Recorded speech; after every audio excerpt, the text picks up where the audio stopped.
Good evening, everybody. Today we're going to have a little admin group conversation.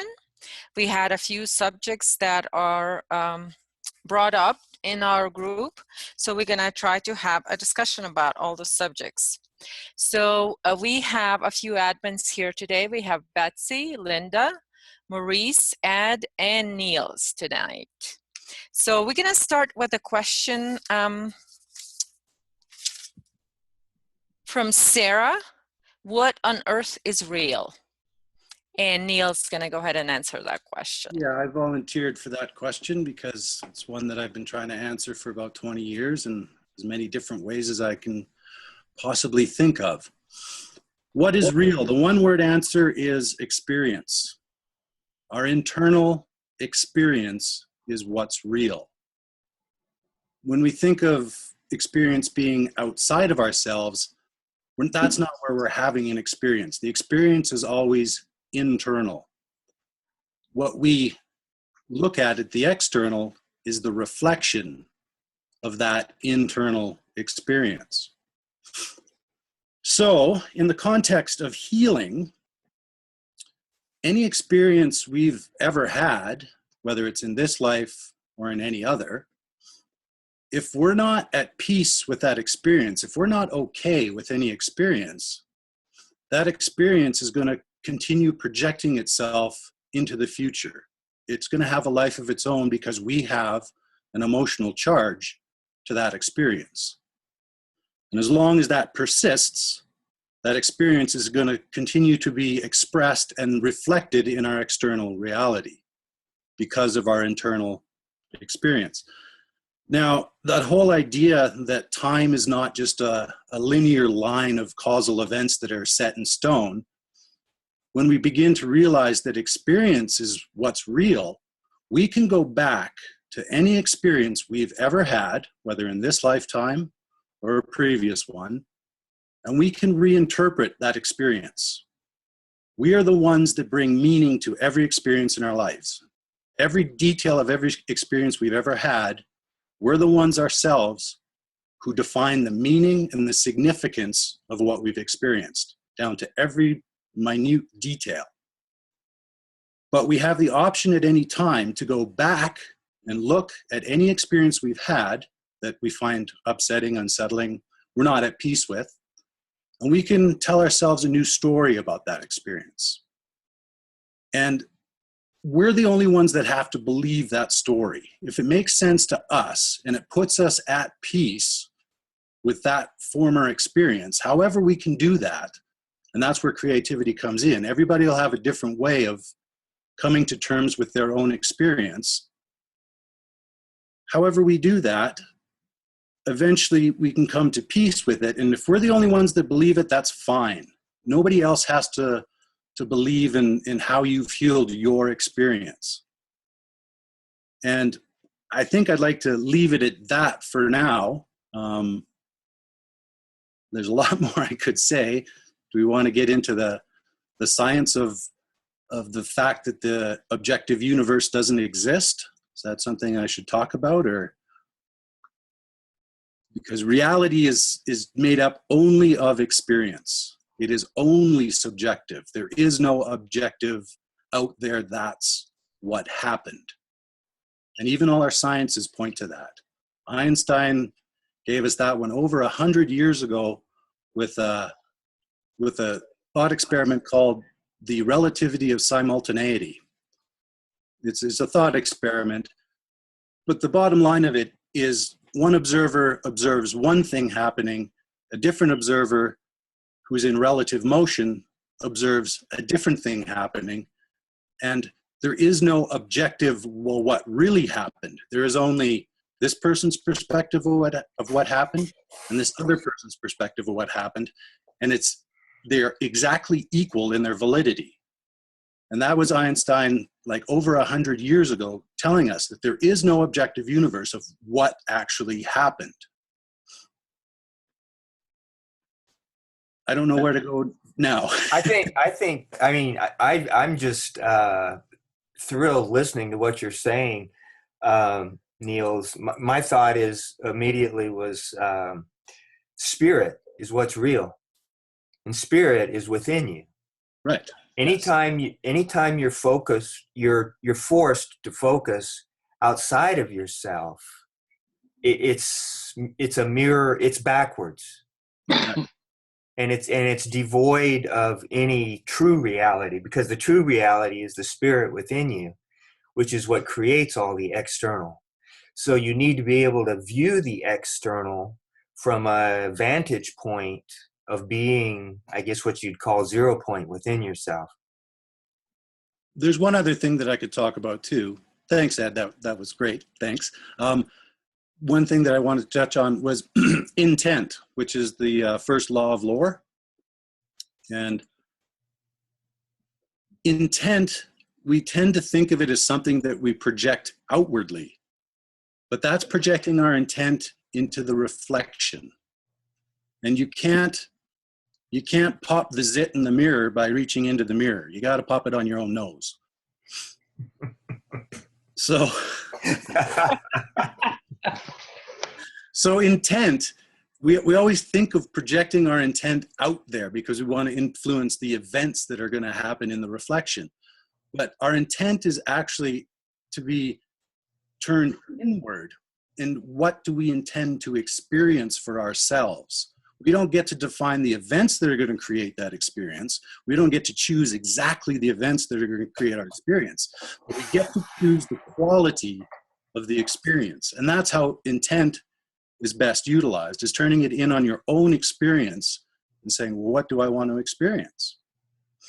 I want to have peaceful relationships with my entire family this Christmas, even though we usually get into fights over stupid, silly things. I'm just making this up. This isn't actually true, but I'm just giving the example that well, I could give you, forget it. But intent, that I did want to touch on intent, so I wanted to add that. May I say something, please? Of course. Go ahead, Maurice. Thank you. I don't have any extended comments, but I do have 3 observations on what you just said, Niels. The way I interpret things, I tend to boil them down into kind of like almost one-liners, you know, because I actually have to talk to people and don't have a long time to go through expositions. Their attention span isn't real long. When you were talking about revisiting experiences and everything occurs in experience, by the way, I agree with everything that. But I wrote down, I wrote, you can, and we can all do it in our own lives. We don't have to get a teacher or some professor or somebody to show us how. We do it all the time. We spend our time in memory. We revisit prior events. We get hung up in them. But what you were suggesting is we can revisit an experience and reinterpret that experience. And having done that, that's changed that experience from an internal perspective. Exactly. You know, something happened when you were 5 years old or 12 years old or whatever, and you're sitting there boiling or stewing over it 30 years later. You can go back in your own consciousness, your own awareness, and look at that and reinterpret it with different eyes, more mature eyes, older eyes, however you want to say it, and come up with a different interpretation of what really happened. I've done that in my life, and I know everybody else has the potential to do that. That's an achievable thing anybody can do if they so choose to attempt it. You were talking about the Einstein thing, you know, about reality. And when you were talking, I was reminded of a movie I saw years and years ago. It was called The Parallax View. And I actually had to look that word up because I'd never heard it before. But effectively speaking, that is what parallax means, what you were saying. Right. There is a word. There was even a movie about it. Shirley MacLaine's brother, George somebody or other, the guy that always had this suntan. And what you said about intent, all I can say about that is yes. And that's effectively what I wanted to say. I'll just add a little bit to what you were talking about, Niels, that reprogramming or fixing your memory or changing that, because your spirit is in timeless space. So you can go back into your memory, into whatever event, this time, lifetime, a different lifetime. If you have a memory, you can go and through your spirit, you can change that. And you can just change the memory. So because what you're doing is you're fixing your soul memory. So you can go with your spirit, you can change that, you can release that from your time track, and then you can recreate something else instead of that and put it in that memory. And when you do that, when we do that, that's pretty much how HK healing is done. The same way is you actually, your spirit, it changes your memory and changing your experiences. So then you can create and feel into what it would feel like to have it your way, to have that experience the way you would like it to be, and then feel it, feel it, feel it. And then, so this is sort of, because through feeling, we can, feeling all that, we can actually sort of solidify that memory within our body. And that's how it heals. This is pretty much a personal healing. This is what we do. We look at everything and we release it, resolve all of our issues, all of the things in our timeline. And right now, what we're doing is we're resolving matrix timeline. So there's a lot of that healing that needs to be done, to where we look through our life and everything that was affected by matrix, we need to resolve and release. So that's what I wanted to add to that. Lily, Yes. when you talked about going into your memories and being able to change them, Mm-hmm. do you do that by gaining a different perception or a different understanding of those memories? Yes, you can completely change them as well, and like erase a memory of something bad, or you can replace that with something better, or you can just look at it from a whole different perspective and just say, okay, this is what I've learned here. Okay, this is Okay. because all of our experiences that we've been through, the best way to heal them is to learn from them. Can you actually envision a different outcome? Absolutely. Okay. And that would not be considered mental at that point, because you're actually asking your spirit to... Yes, because understand what we're healing.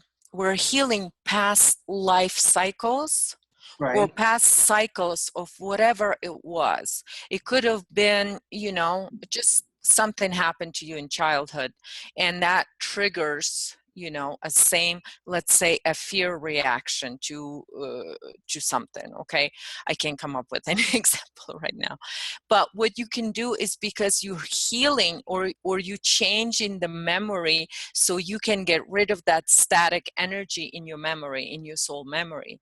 So because that negative thing or whatever happened, it created a static energy.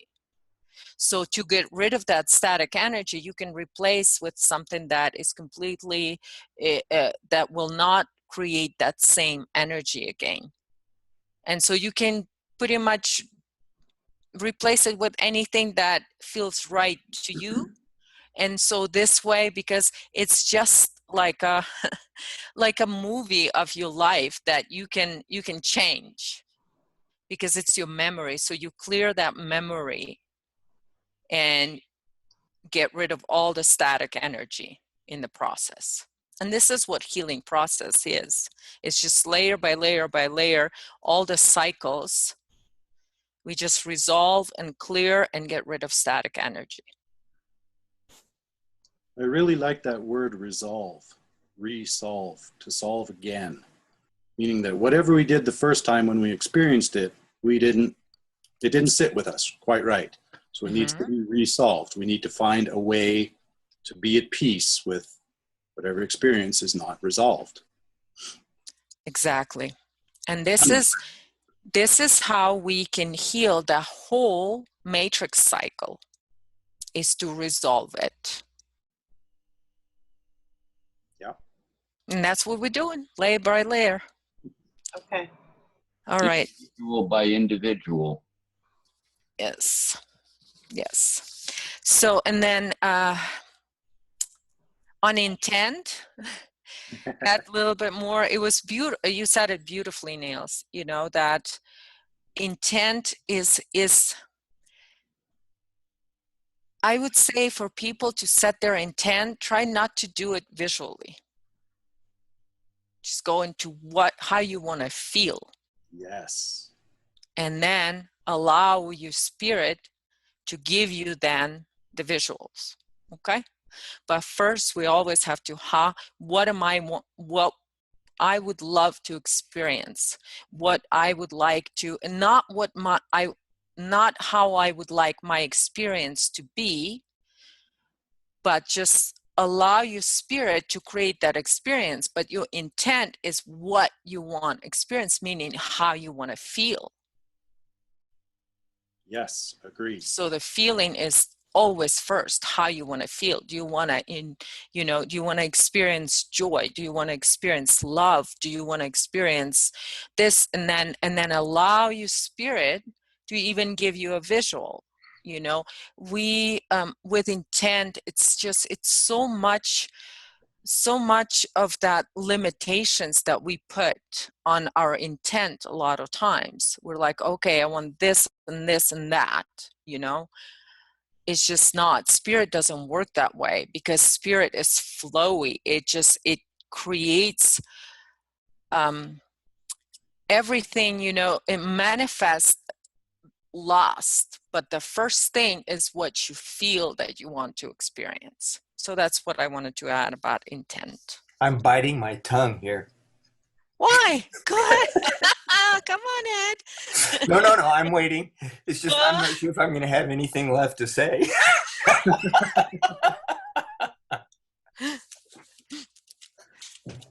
Okay. But that does make sense, Lily, and I guess I never looked at it that way, because if you want to experience joy, then your spirit knows you better than we do, or knows, our spirit knows us better than we know ourselves, and Yes. then our spirit will bring about circumstances that create that joy that we want to feel. Is that what? Yes. Exactly. Yes. Instead of being specific. Yes. Don't limit your spirit. That's what I'm trying to say. Okay. We cannot put any limits on it. That makes perfect sense. Okay, so are we going to go to the next question? Yep. Worked out well. All right. And we're going to go to a next question from Elise. How about a discussion around the global amping up of traumatic events from the No Savior Earth being perspective? And Betsy, you want to take that one? Yeah. What we're going to be seeing a lot of lately is amping up of world events. These are desperate times for desperate entities. And I thought this was really good to bring up right now, because we're looking at the events that happened in Paris, and of course the information is everywhere. It's on your Facebook page, it's on the television set, it's just everywhere, and it is a big harvesting tool, and that's what mainstream media is all about. And it's also, the alternative media is also being controlled. And I can only speak for myself on this issue, I was in perfect 0 point when I heard about Paris. And 0 point is not something that you can teach someone. It's a place where you have to reach on your own, and it's not easy. It does take some practice.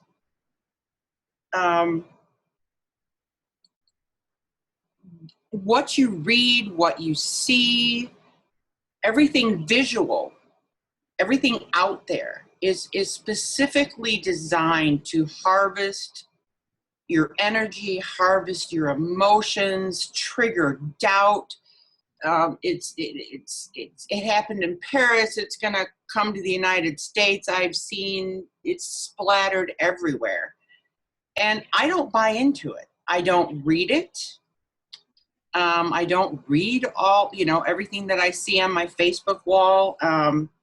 I will admit that I did turn on CNN on the TV to kind of get a specific idea of sort of where it was and what it was going on, what was going on. A lot of these events are ritualistic, and they're designed around specific ritualistic dates. It's going to continue.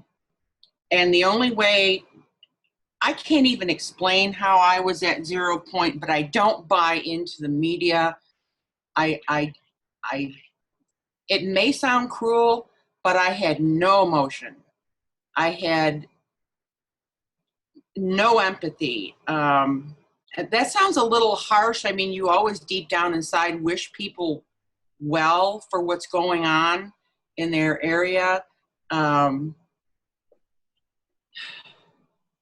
I don't know how else to explain it except to remain totally neutral is really the best place to be. And that comes from inside.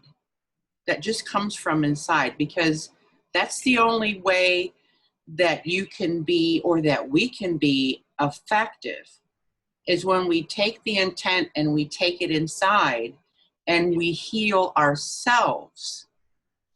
We can't heal the world.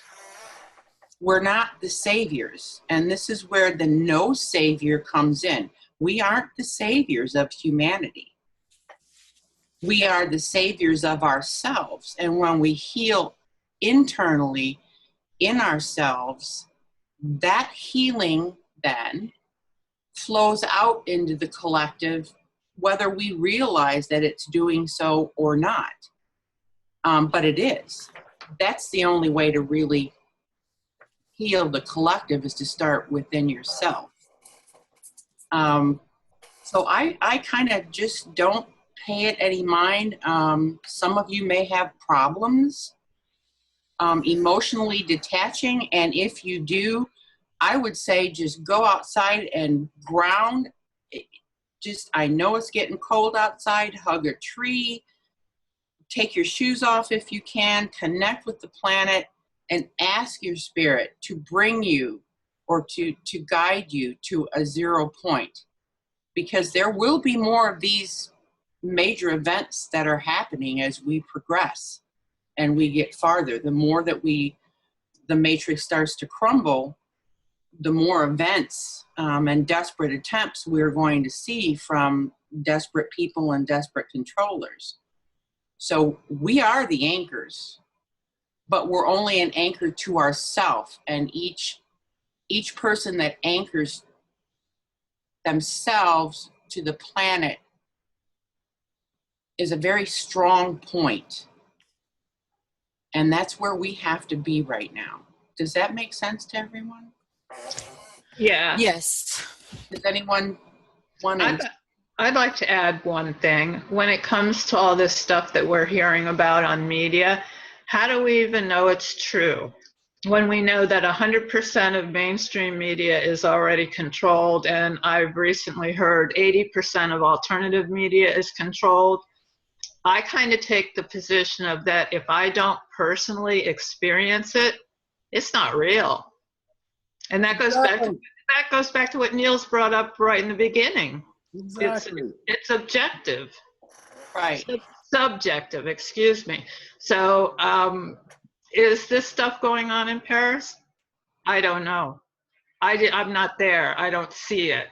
In my particular little space of the world, everything is very peaceful and calm. My community, my town, you know, this whole area, nothing's going on. So they put this stuff out there for everybody to buy into and believe, and then, as Betsy said, help harvest our emotions from it if we allow ourselves to get sucked into the emotions. So, Well, what they want to do is convince you that you need to add your emotion to the situation. And it's totally wrong, but that's their whole purpose. They want to get you to add something, some energetic input into the situation when you really have nothing to do with it. Whatever you can add energetically is not going to help, but they want to tell you, oh, you need to send your prayers, or you need to send your love and light. But anything that you can send from your quiet, serene little world is not going to help them. All it's going to do is magnify the situation. Absolutely. I mean, you might as well have, like, you know, a mass meditation. You know, I mean, it's going to have the same effect. Prayers, I mean, all over the place. Prayers for Paris, you know, prayers for, and it's, you're right, Ed, it has the exact opposite effect of what people think that it really does. And you can know this by just backing up and watching how you feel. When you get sucked into feeling empathy or feeling concern or anything like that, that is all a mental, emotional, energetic output. Just ask yourself, is that spirit? Does that feeling, is that the way spirit operates within you? No. Spirit doesn't have that unbalanced emotional outpouring type of a thing to it. It's just not true. But that's what they try to manipulate out of you to get you to do that. And whenever you can be pulled off of that balance point into doing that, I mean, that's what they want to have happen. I don't know all the specifics of how that works in the energetic world, but I know all it does is add to the energetic situation that's going on. It is, you know, when things like that are done, we have to understand, okay, it's not just a bunch of people decided, you know, that in the caves decided to do this. This is done with so much attention paid to, you know, the location, the dates, you know, what is the intent to create, when they create this type of ritual killings and things like that is happening, there is so many different sides to it, and there is so many different sort of you know, you can look at it just from the, let's say, the date perspective, you know, and that's one side of it. Okay, then you can look at the location, and that's whole another, you know, reason why it's there. So, but the one thing is they need to bring people into that victim mentality and keep people there. How do you keep so many people in that victim mentality?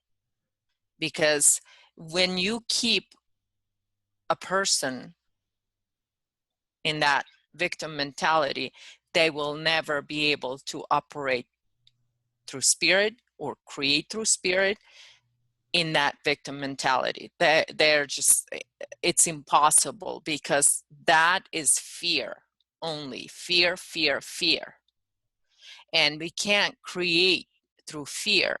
But this is how they steal our creative power, is through fear.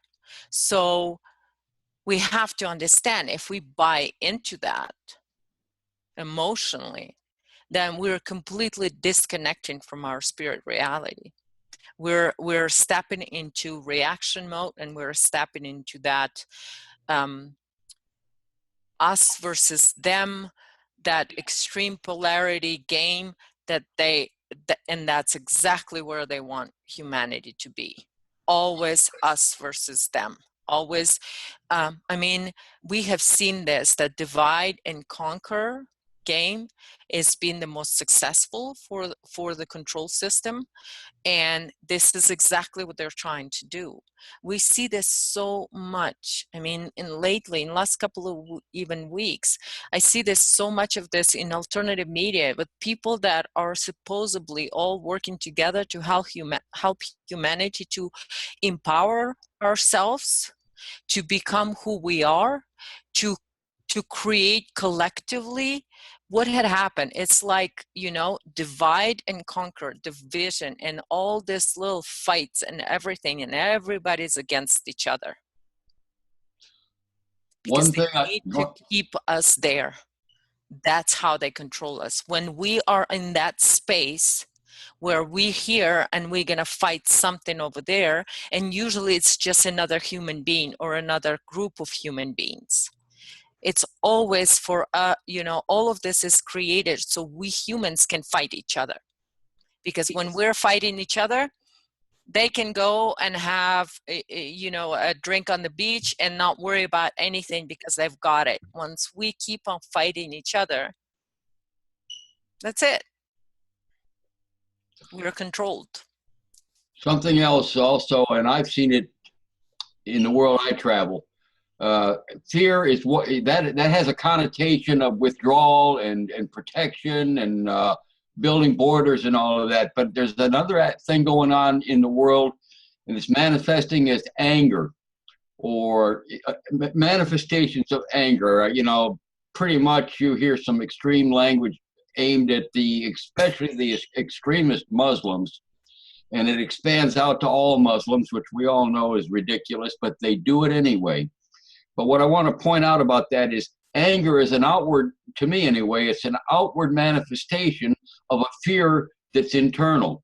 It's just a way of expressing fear in an offensive manner as opposed to a defensive manner. So it's not only, be afraid of the boogeyman kind of, but also they're stimulating people to get all worked up to go out there and fight the good fight, which is effectively the same thing.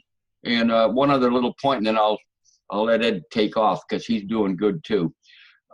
Linda was talking about what she was talking about, not trusting the media for darn near anything, and I don't either. I was reminded of another movie, and we've more than likely, most of us have seen it. It's called Wag the Dog, and enough said on that one, but thank you. Well, and they'll also take the situation and they'll extend it, which I've already seen happening, except for the, like the initial event in Paris. And in order, they will expand on that to spread that duality, that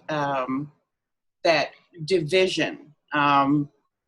I was seeing today also how the fear is being spread even into the United States, threats against the United States, or making mention of the Syrian refugees coming into the United States. I mean, they will continually expand on these things to entrap as many people as they possibly can. And they'll play off of it for as long as people buy into it. So, like Ed said, I mean, that's not spirit inside when you're afraid and you're buying into that. Spirit doesn't work that way.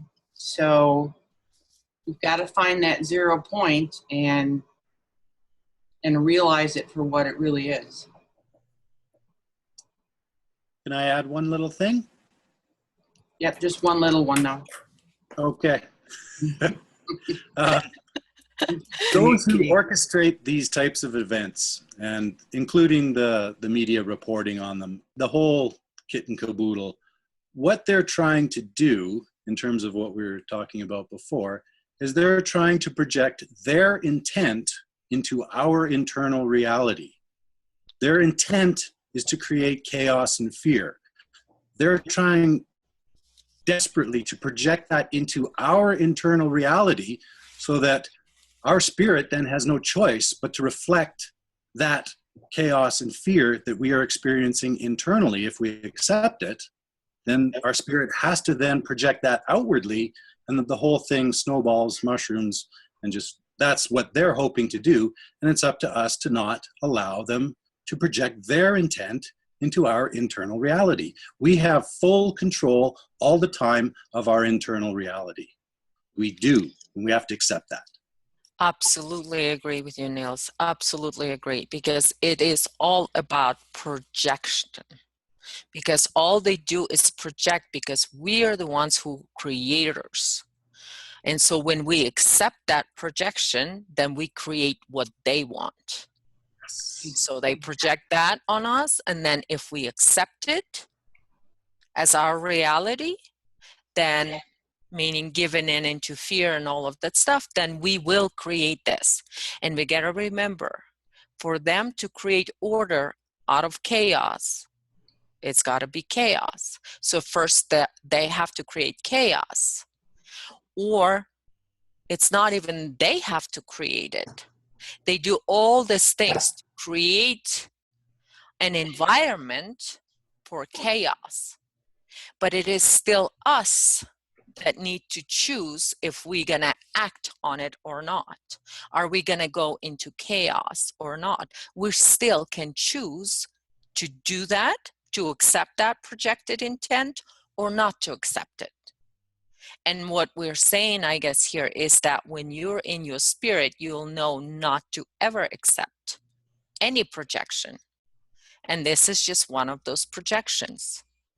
So in spirit, you have the right ability and capability to say, I'm not going to play into this game.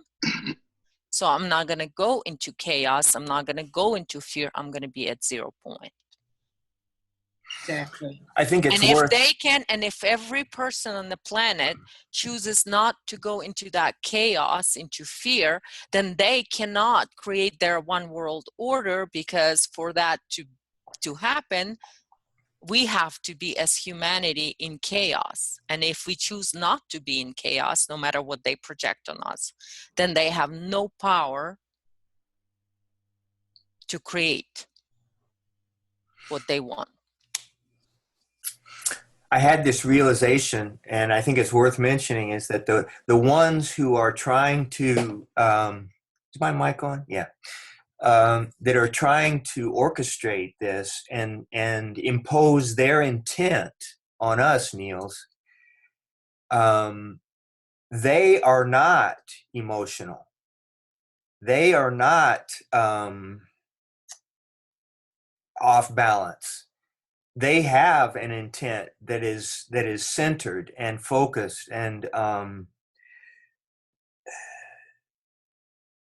do you get what I'm saying? They're not in chaos.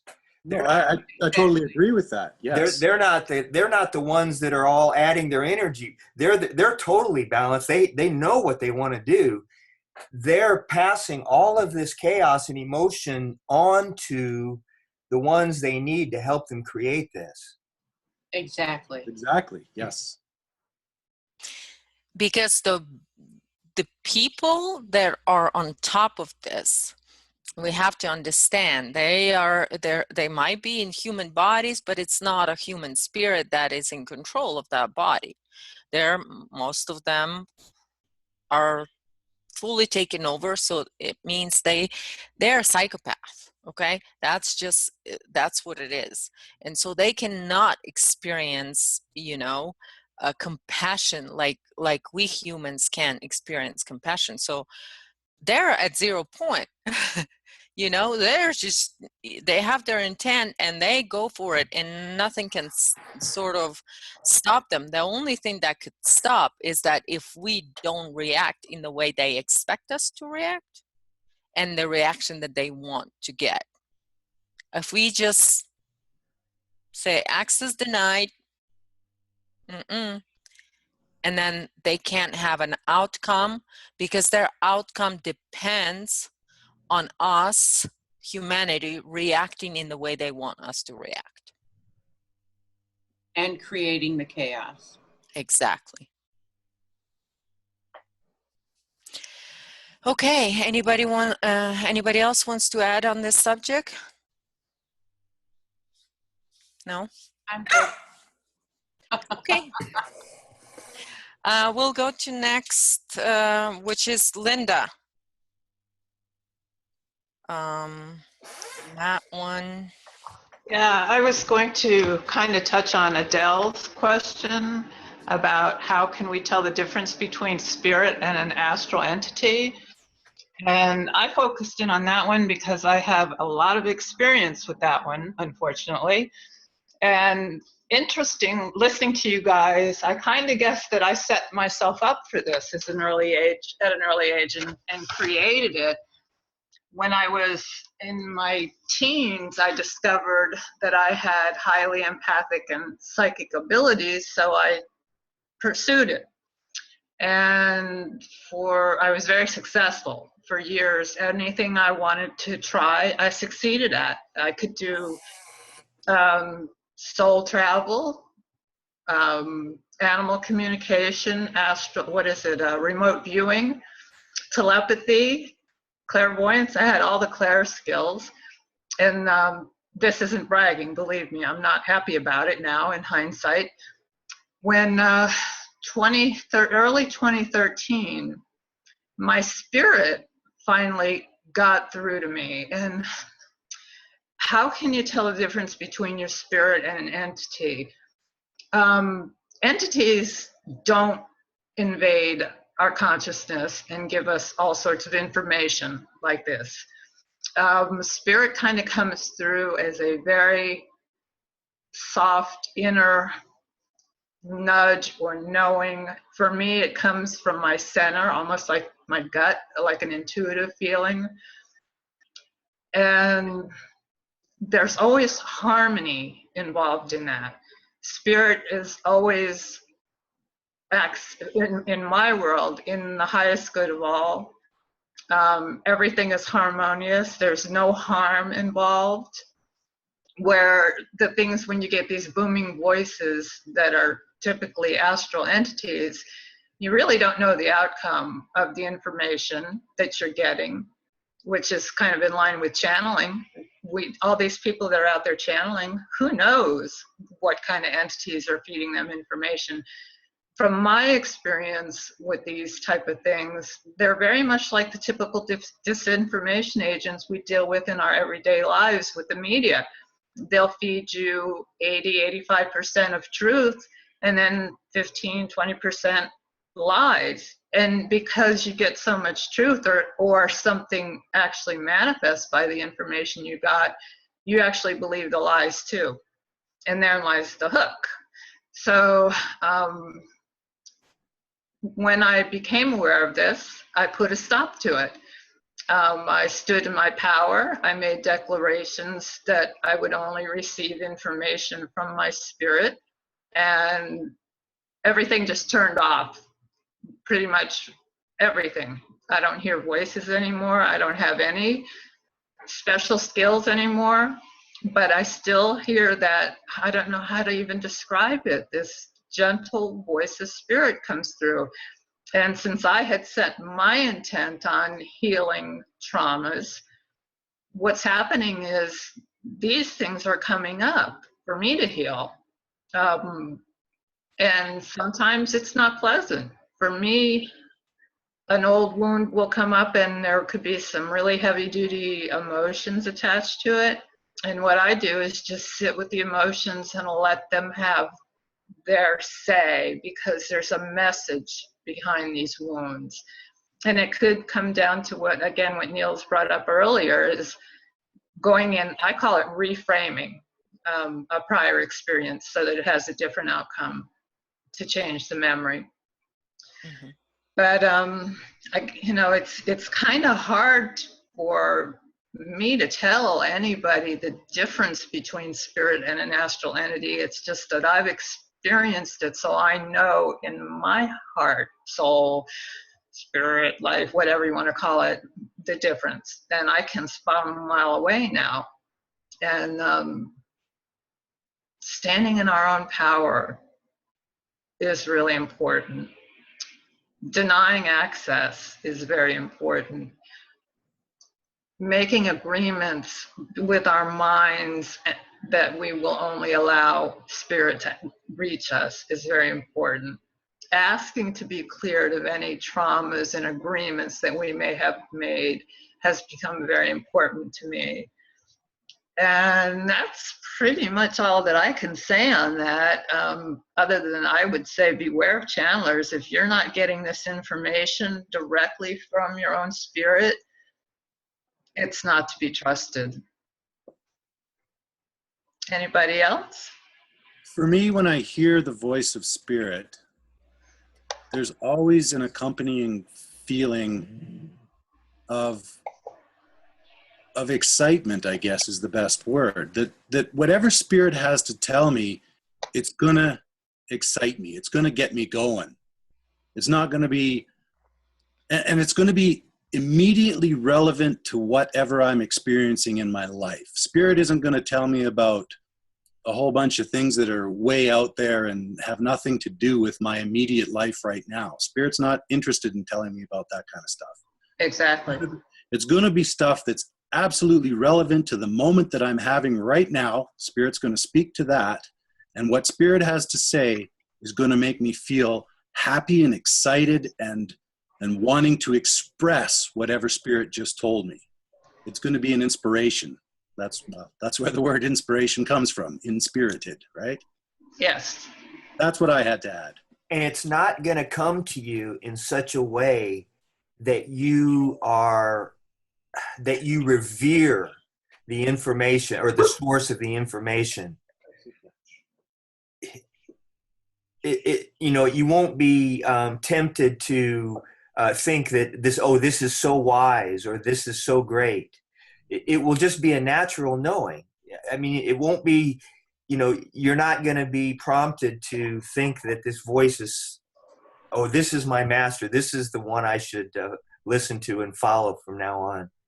Exactly. And there's no ego involved in it. I can honestly tell you, I was pretty damn proud of myself for my accomplishments. So there was a big ego involvement in my psychic abilities. And I'm actually glad they're gone. I still have the empathic, intuitive stuff, but I know that comes from my spirit. And like Neil said again, you're inspired. It energizes you. And for me, it's a healing journey right now, or clearing. I don't like to really use the word healing, but clearing out the old cobwebs that need to be healed or cleared. Yes, it's always empowering.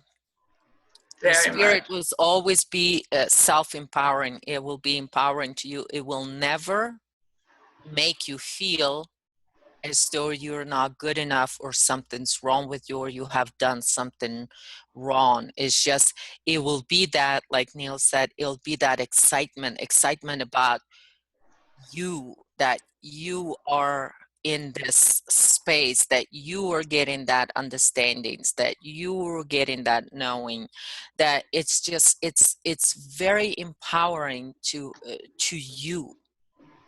That's a good point too, Lily, because when I was going through that particular phase of my life, I started seeking out advice and guidance from something that was outside of me, although it manifested as if it was internal. But these astral entities absolutely know everything about us. They can manipulate us so easily. So it's a lot of learning for those that have been down this road. Yes, some of those entities are been with us for, you know, lifetime after lifetime after lifetime. So they do know us. But the thing is that you also know them. So it's very easy for you once you turn in and you empower your own spirit. It's easier to recognize. And there is, and one thing I can say specifically for me and from my own experience, that all those entities, they'll always have that little belittling you type of undertone to anything that they'll sort of suggest or do. There's going to be that, you know, oh, you know, for you, you're going to feel, oh shit, I screwed up, I'm not, you know, Yeah, I'm it's going to just tell you. belittling I, you. they're going to tell you you're really great and awesome, but I'm the one that's supposed to be respected here. Hey, Linda, could you elaborate on, the spirit comes from within, but the entities, they also trick you into thinking they're coming from within also. Yeah, but for me, it was through big dramatic things. I was indulging very heavily in meditation, which I now know is a direct link to connecting with these beings. How to differentiate? It's just a knowing, and it's very gentle. And I think somebody brought this up a long time ago. It is going to end up in our mental realm, but it comes as the first thought. And sometimes, I do feel that it can come through visions, but now I'm very, very cautious if I do have them. I'm not sure if that addresses your question there, Ed. I just wanted to get from your personal experience, I know that they counterfeit the process of going within. Yeah, they can, absolutely. And it takes a lot of practice and discernment. And I'm still there, I'm not completely free of it. They're still trying to tempt me, and I just tell them to get out, leave me alone. That issue that Lily brought up about being empowered is very, very important. And if anything is making you feel unempowered, then that's a big clue right there. But yeah, you've got a valid point, Ed, and I really don't know how to answer that in a succinct way that everybody could understand. Other than it's just a knowing. It's so hard to put some of these concepts into words. Spirit never creates confusion. Thank you, Betsy. Yeah. Yes, that's another a really good clue, is that there's going to be no confusion, and a lot of times when you get a concept on some or some sort of understanding about something, it's going to be like, let's say just this, it's going to be what is. And then the entities, a lot of times they'll give you those two extremes, and then you're like, oh, okay, it's either this or that. And when you go in too extreme or two opposites like that instantly, that's the technology, that's inorganic stuff in our mind that does that. Right. For me, I think it's when you open yourself up to really knowing and listening to your spirit, it's easier and easier to discern what comes from spirit and what comes from astral. And I agree with Niels about this joy that you get, because spirit is very clear. There's no murky areas within spirit. Spirit wants you, and like Neil said also, whatever going on in your moment at that particular time, and you get an answer from spirit, you just want to go run and tell somebody, guess what? Because you're that joyful that you receive that message. But it does, for me, it gets easier to discern the two. Yes. Which one is spirit and which one? Yes.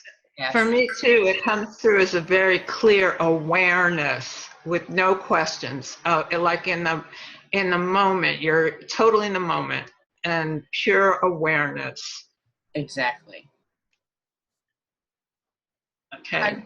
I like, just, like Ed said, I experienced, you guys are all way ahead of me in this kind of thing, but I have my way of living too. And I have come to find out that the first thing, it isn't even a thought. Like, I can't recall who said it. I think it was Betsy. It doesn't come as a thought first. It comes as a feeling. And a thought is exactly that. And then you get involved in the mind games, like Lily talking about. But if you learn to recognize that for that, you see the mind games. You see them, they go on, but you recognize what they are, and they lose their urgency, their primacy.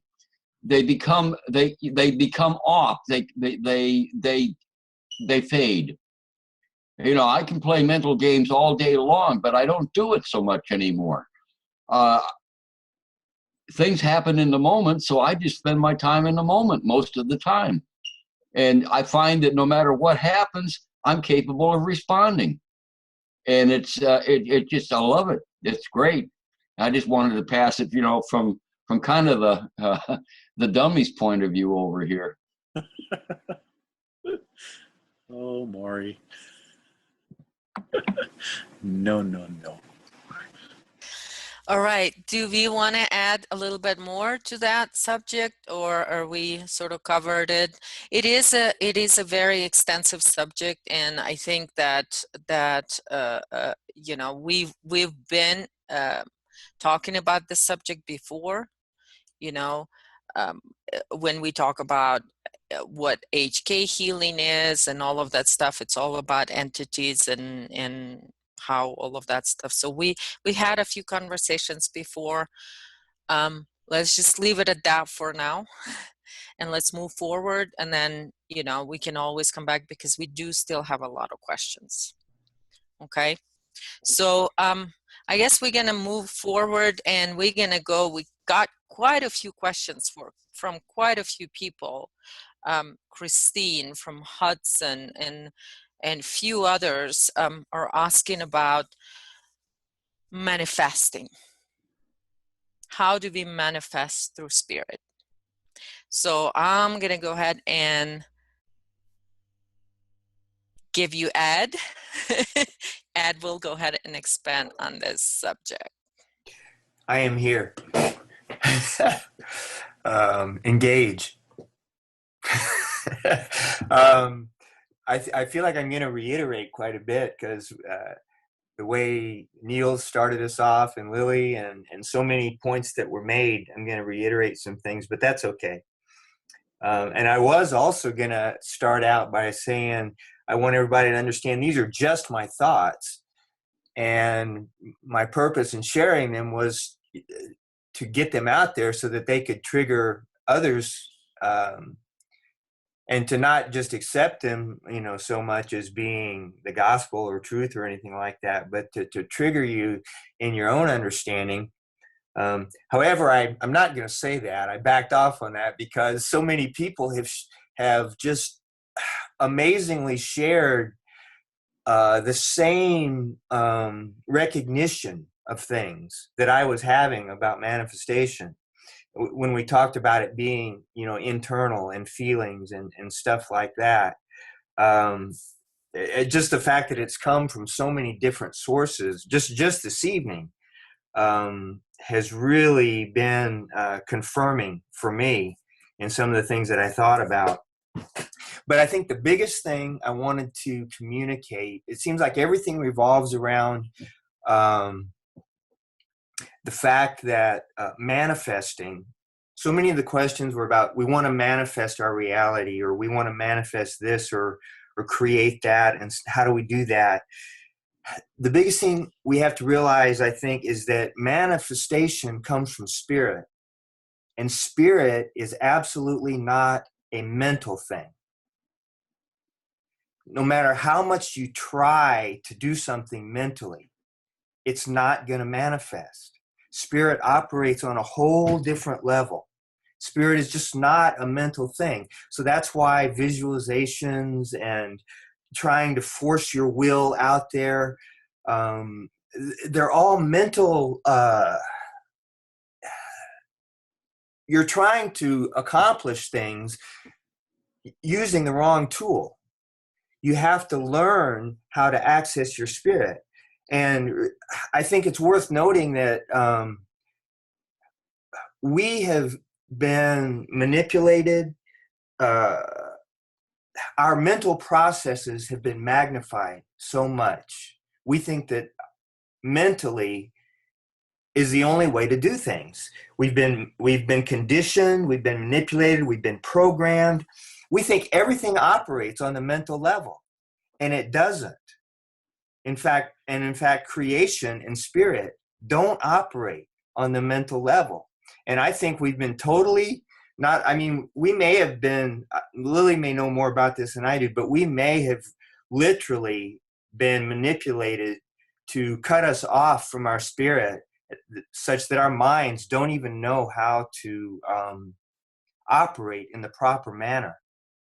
I just think I think a big part of the matrix is this mental reality that is fabricated within our minds. And even the fact that we think we have to figure everything out with our minds and apply logic to it and stuff like that. We just don't know how to operate in a different manner.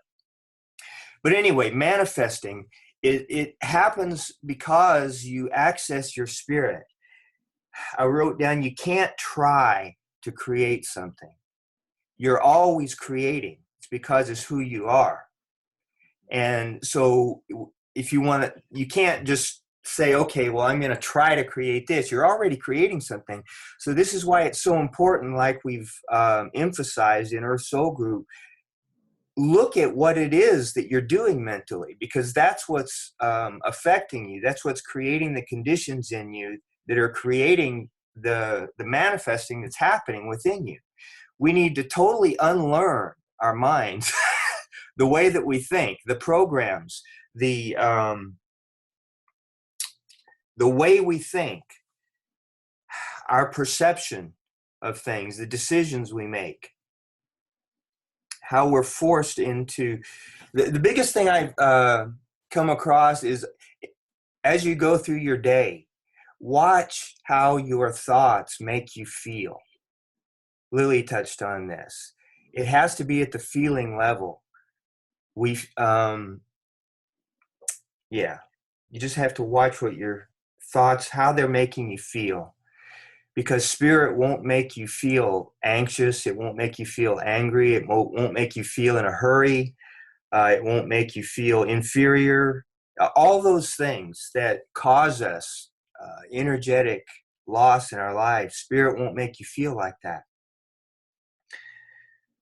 Another thing that I've been coming aware of is the concept of time. And I hesitated to mention this because there's so many channelings and stuff. People talk about time and stuff like that. But the concept of being in the now moment or the present moment is where you can begin to experience the connection with your spirit. And like I said, I hesitated to talk on this because I know there's been a lot of esoteric teachers who have brought this forth. And sometimes I think it's linked to a wrong concept, but it's actually, in my experience, the more we can begin to not be subject to time constraints in our lives, like go through a day not being in a hurry or not feeling like you have to meet a deadline. I've spent so many years of my life being that way. And what I found is when I consciously started to try to not be that way, I ended up getting things done anyway. Sometimes it was quicker, sometimes it just didn't matter. Everything got done, but I was, like Maurice was saying, he was just in the moment and he enjoys it so much. I've got to collect my thoughts here, because spirit creates from the present moment. It doesn't create from a mental memory, or you're projecting into the future, or you're being afraid of a certain event, or you're trying to force your will into another area of life. It creates from, it manifests just from that internal reality of where you are. And here I want to touch on what Neil has talked about, intent, how it's internal.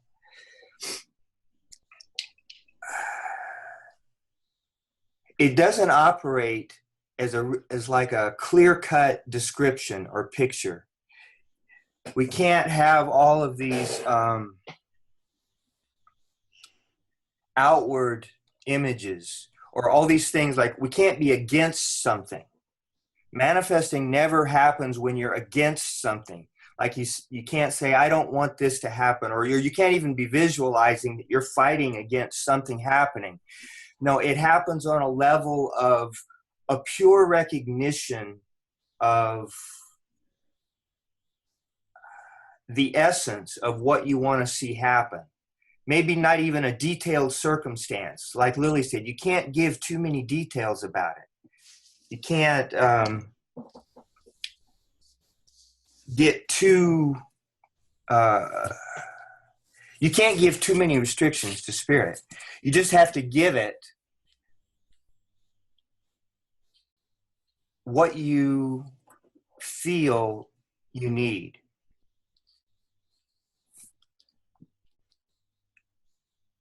The term I came up with was a conceptual image.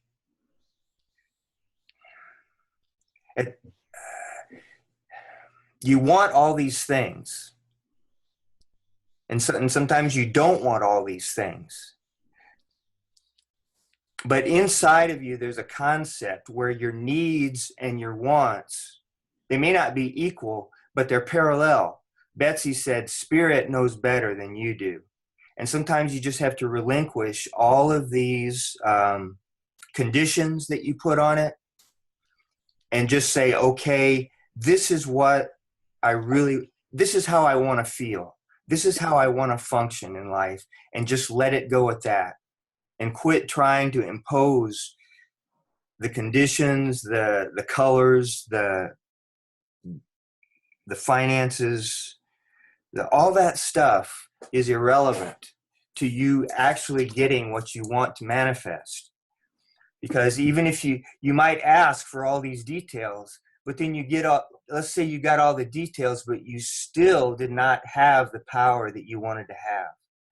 See, spirit knows how to accomplish exactly what it is that you want to manifest, and that's where you have to tap into. And I know you can't do it. So many people want to say, okay, how do we manifest this world? But in the same breath, they say, this world without all this manipulation, and without all this hunger, and without all this killing, and without all this stuff. Well, immediately we're off base, because we're placing ourselves against something. We're fighting in the mental realm. We're saying we're projecting. We're trying to project ourselves against something, and spirit doesn't create against. It just creates from a purely creative. What's the word, Lily? You're asking me about words. Yeah, it creates. It gives the power of that creation comes from source, which is that pure love, and love wants to experience itself. So when we create from that sort of that expression of love into the world, so it's not projected, we're not taking that projection in, but we're pushing our creation out from within out. We project it from within out, and when it manifests out, that's how it's gonna look like. That's, we don't know that. So that's why we're saying we can't create upside down to where we'll say, okay, this is how it's gonna look like, and this is how, because it looks that way, this is how it's gonna make us feel. Well, no, it's the other way around. What we do is we express how we wanna be, how we wanna feel, and then everything in material will have to adjust to that so it can give us that feeling. This is how we create as creators from spirit. But what we have with this, what I call a mental creation, it's flipped. And so what happened is it's the images, a lot of numbers, images, and all of that stuff. This is all matrix creation. That means you're creating through astral interface. All of the mental creation is through astral interface. So meaning your creative power, you don't have full access. You go in full circle around through astral levels to create that. Because this is what this frequency, the inorganic frequency, is like a static. It is like a still pictures of the real thing, or of the alive creation. So when we create through all those limitations, mental limitations, we're basically just taking our creative power and giving this huge limitation. Like, taking a river and taking a little drop and say, okay, we need to, we can create a whole river, but we say, okay, I just want to create this one little drop. This is how limited creation through mind is. This is what I was talking about when I said the mind has been so magnified. We think we know how to think, but I don't think we've ever experienced in this lifetime how our minds are actually supposed to work with our spirits. It's not through this mental processing that we call thinking or anything like that. All of that is totally off. The amount of unlearning we're going to have to do, or that we need to do, just to see through this mental fabrication that we've created, is enormous. To be able to just understand the simplicity of how our mind is supposed to work with our spirit. And when you talked about doing that, about accessing your spirit, not like trying to tell it what to do, but just giving it the feeling of what you want to see happen. It happens in the present moment. It doesn't happen by you projecting into the future, like a vision you're seeing, or something you want to be in the future, or don't want to be in the future, or it's not a memory of the past or anything like that. It's just a pure recognition of you without all that other paraphernalia. You get yourself to the place where you're just feeling the present moment, but you're aware of what you want, of what you need to happen inside. Can I interject just a little bit? Because there's, I made a couple of notes when you were talking, Ed, and then Lily said something that caused me to, complete it. But on this particular point you're talking about the mind and thinking and relearning, I take that back. You were talking about for and against being part of the mental realm. And I wrote down for and against resides in the mind, which is the current domain and realm of the astrals, period. I look at it that way. As life has lived in this existence that we see and we function in, that is what almost everybody has been trained to do, and they think that's all there is to do. But you've got to understand that all resides in the realm and in the domain of the astral. It's not spirit. And one other point too, you earlier you were talking about contact, how to be in contact or time, not in the future, in the past. And I wrote down the now moment is the only place you can be in contact with spirit, because that's the only time that's real, and it's not linear, it's now. And when you finally accept that as the reality, your time, you look normal to everybody else, but you experience things differently. How do I know that? I freaking do it. I don't know how to tell anybody to do it. I just, somehow or other, it happens. I like it. And like Betsy said, the more you do it, the easier it is. And it always works. That's just a testimonial, and I'll shut up again. Well, for me, you just get so tired eventually of being subject to time. You get so tired of having to do something by a certain point or having to accomplish it at a certain point that you just say, screw this. The funny thing is, you can work with others who are thinking in terms like they normally think. It works in harmony. You just experience it differently than they do. But it isn't like I've forgotten what it's like to be normal, quote, the popular conception of normal. I know what that is. I did it for many, many decades, to be honest with you.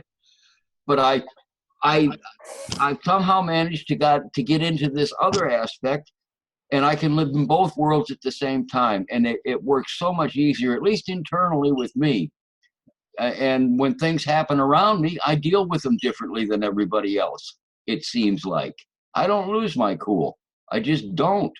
I get upset, but it doesn't last but a half a second. I say, oh, I'm upset.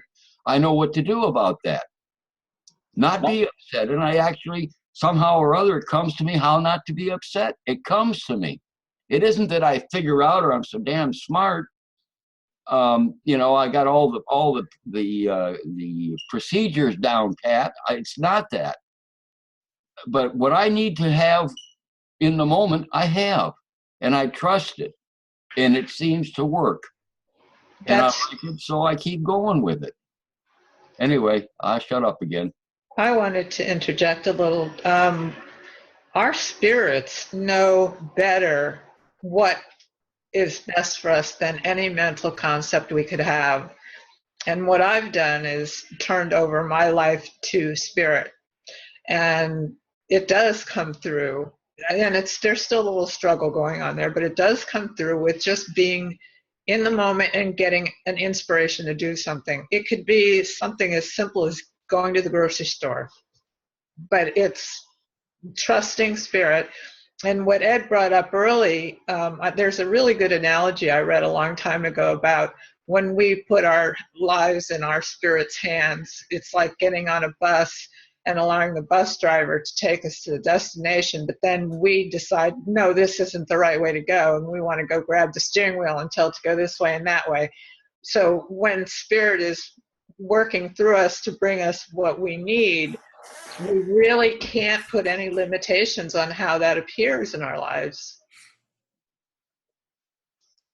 I'll give you a good example of my self-sabotaging spirit, because I believe it was Jeff that very first said to me about going to HK, and this is a while back, about just asking for spirit so I don't have to worry about the hotel and the food and the class and everything else, and just let it manifest. So I was asking spirit to manifest because HK is coming to Chicago in March.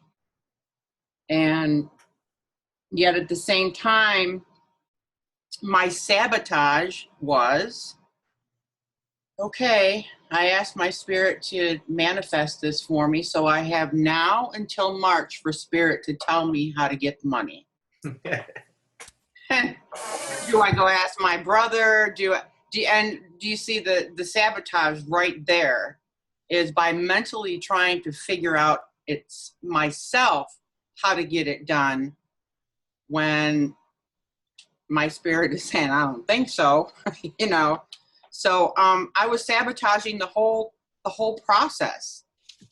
And you set a time limit on it. Yeah. I have between now and March for my spirit to give me the answer of where this money is coming from so I can go get it. And that was just kicking me in the butt, you know. I mean, And the one thing, go ahead. I just wanted to point out that time thing because I have been trouble getting that across, because some people may think, okay, well, but that there is a time limit. I've got to have it by such and such a date. But the thing is, your spirit already knows that. Exactly. And it's better than you. And as soon as you begin mentally putting in all of these conditions, you're out of the manifestation point. Yes. You're back into the mental realm. Exactly. So I just kind of like shut my own spirit off from doing its own thing because I tried to take control in the mental realm, and you're right. You're exactly right. That's just my example, but it was a big eye opener when, you know, when I had to extract myself from that process and say, no, this is not the way it goes.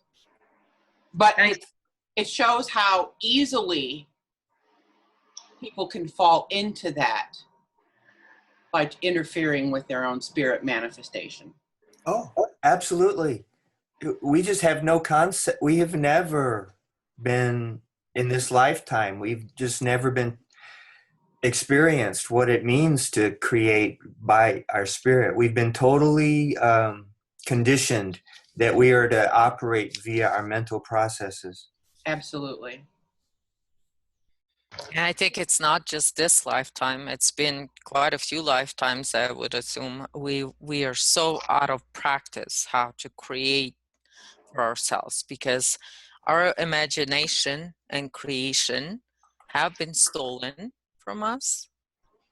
And what we got, it was, you know, a sort of a manipulated copies through the, you know, all this interface that we have in our bodies. And so a lot of times what we are trained to do, because we are, you know, as creators, we are like circus animals. You know, we think that, you know, this is how you get food, or this is how, you know, just like animals, this is how we create. It's just we have to jump through all these hoops, mental hoops, to learn how to create and how to manifest our reality. When in fact, all of that is within us. It is not our natural state of being as a human being. We are the creators. I want to interject one more slight little thought. I have never run into a conversation like this ever. And to be sitting in on it, I could not have predicted, but I am so happy to be here. Thank you all. So here's what I ask myself then. Okay, when we get ourselves into the moment and just and we tell ourselves, this is what I want to create, this is what I want to feel, and we don't put the conditions on it, and we don't you know, give it too many details on it. We just literally experience the feeling of what we want to create, and we dwell there. That's our pure creation. So how much time do we spend there? I ask myself, you know, we spend so much of our days doing exactly the opposite. And I know that's a weakness, but the one thing that occurred to me today was, okay, look, we're not perfect. You know, we live in a world that's like totally mentally oriented, and we're still trying to sometimes we have to operate that way. But the more we can get ourselves into that creative place and allow, I don't know, is that the right word? Impress upon our spirits? I don't think it is. But we allow our feelings and our spirits to connect with what we want. I think it just happens. And it may not happen fast, the time thing, who knows? But it's like Steve Richards. I heard somebody talk about Steve Richards. He was talking about manifesting, and he said basically what you have to do is, decide what you want and make it known, and then forget about it, and quit trying to interfere with it so much. And I think when we do that, it starts something in motion. I think if we revisit it too much mentally and we start putting time limits on it and we start getting anxious and all that stuff, all we're doing is throwing up roadblocks in our way.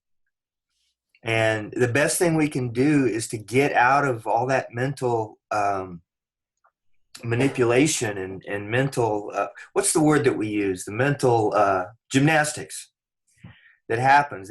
Our minds go everywhere trying to force the issue. And mind is not where creation takes place. Creation takes place in the spirit, which is on a whole different level. And the more we can realize that and just try to go there, that's where the power of manifestation happens. Now, Lily, I wanted to ask you something. Okay.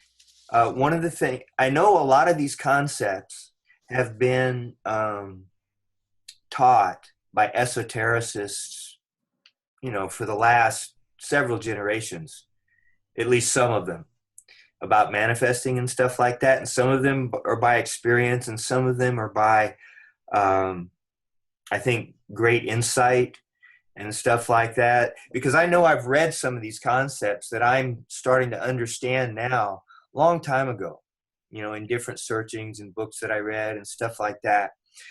And so I understand that people have tapped into this understanding. But my question is, how does all this fit in to what's happening now with Earth timeline? Do you understand what I'm asking? Mm-hmm. Yes. I know, and there's a lot of questions that we even got about manifestation and what do we do now? What do we do? How do we move forward in creating something that we want and to create through spirit? But yes, there is a lot of information out there, and like you said, there's certain things that when you drop the belief systems, okay, then what you can do is your spirit can give you same realizations or similar realizations. They're just going to be from a little bit of a different perspective.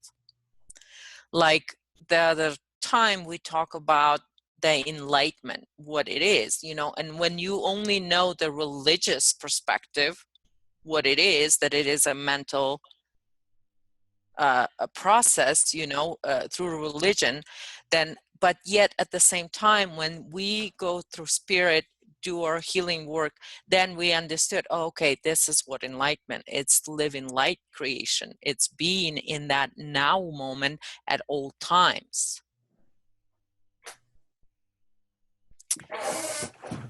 But sorry, Ed, what was the question exactly? Like, what do we do, or how do we move forward? It's the question is that these concepts have been at least in part understood for many generations by many people, and they've been passed on. And I know I've read them, mm-hmm. The present moment, the feeling, the non-mental. all of those things. But how does this manifesting now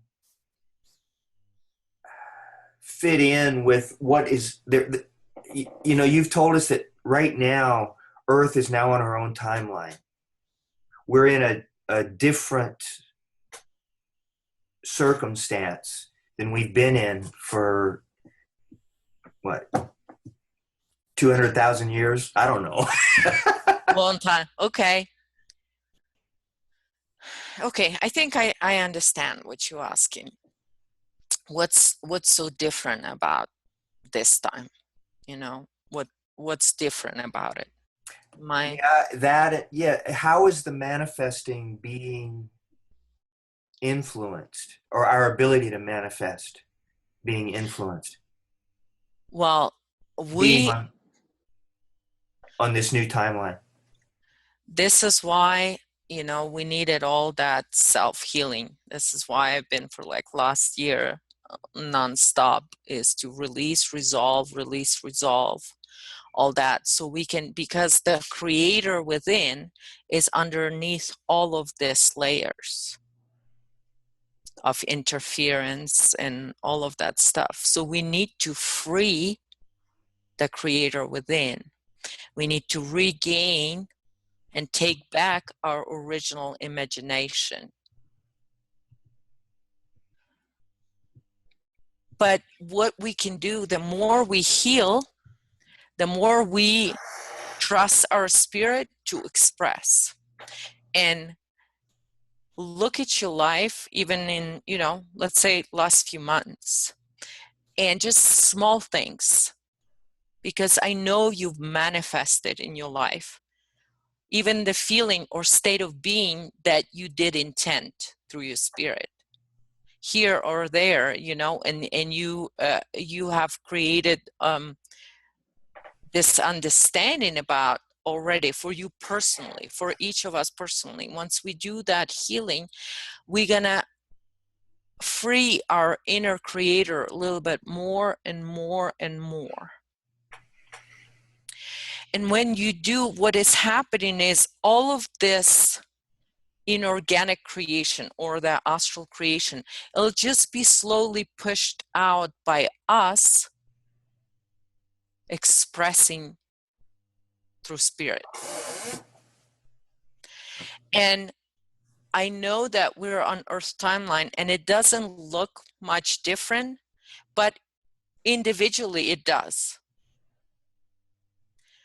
To you, what, I mean, in this last couple of years, you've gained so much different understandings, and we were learning so many different things right now that we understand that, okay, something is different about the timeline we're on right now. Do you agree with that or no? Do you have the feeling that something's different? I agree. I've changed fantastically. Yep, I agree. Me too. And it's that little change. It's little change with each and every one of us. And that little change, just the way you go and do things each day, or like we talk about, you know, with the false flag thing in Paris and how we reacted, you know. Can I say something? Yeah.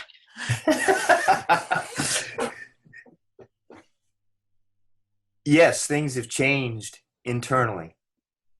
Exactly. As long as we keep looking outside for things to change, we're looking in the wrong place. Exactly. Because the world is still screwed up and it's still going, you know, it's, the things are still, so I caught myself because you asked me how do I see how things have changed, and I immediately went external, and that's why I hesitated, because God, I mean, not really. Externally, I'm asking you what changed about you. Yeah, exactly. Internally, and that's where all the changes are happening with Earth internally.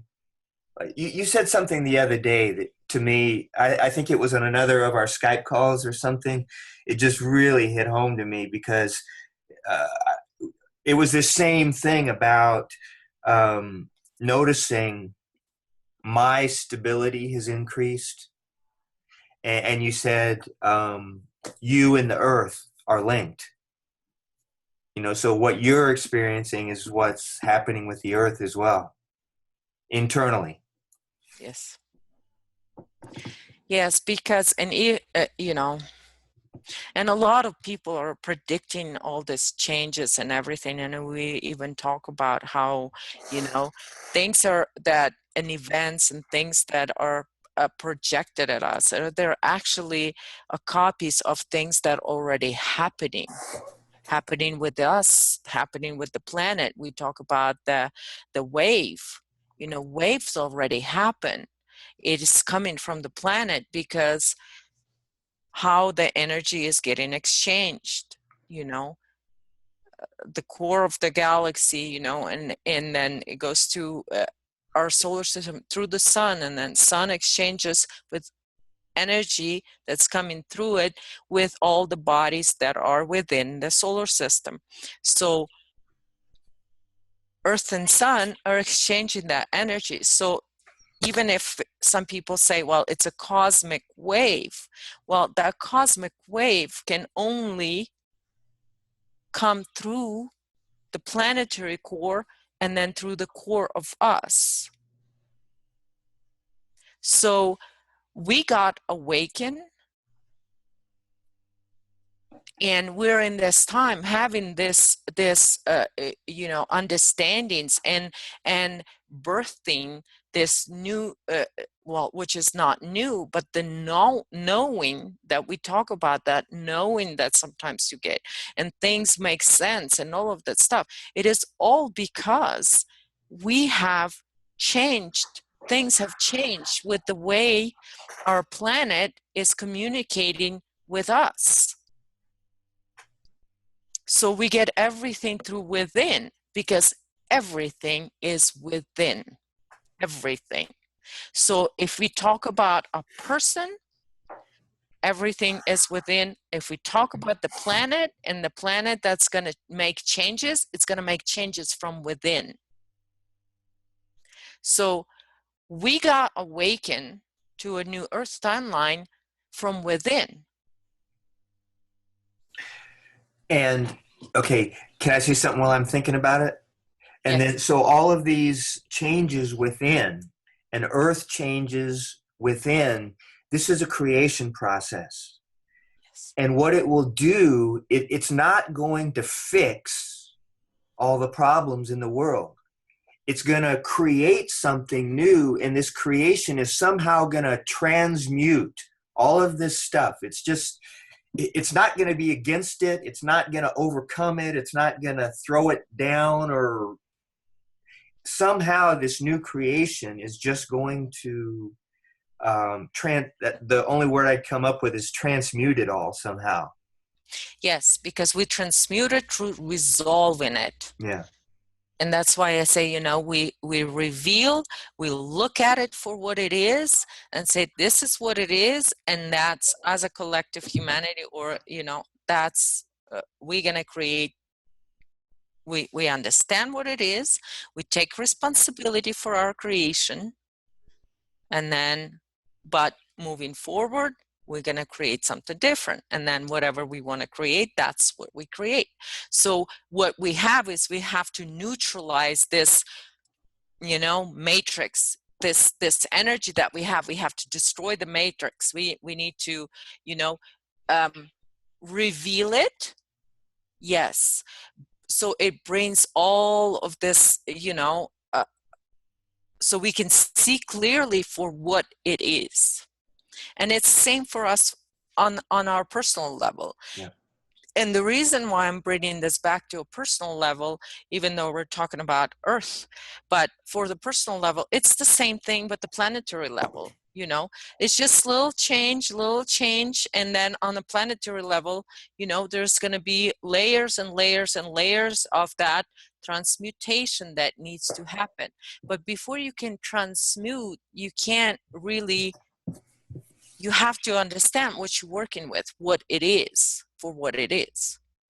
And that's, I mean, I know it's not a lot of things that we have seen sort of on the collective levels, but we're just starting to collectively having realizations that this is what's going on, that you know, our creation has been stolen from us. We're just starting. And I know it's hard for you guys because it seems like a lot of times, and I personally have done that too, and I don't know why, but on that time I couldn't just say, okay, well, this is not positive or negative, this is a completely something different.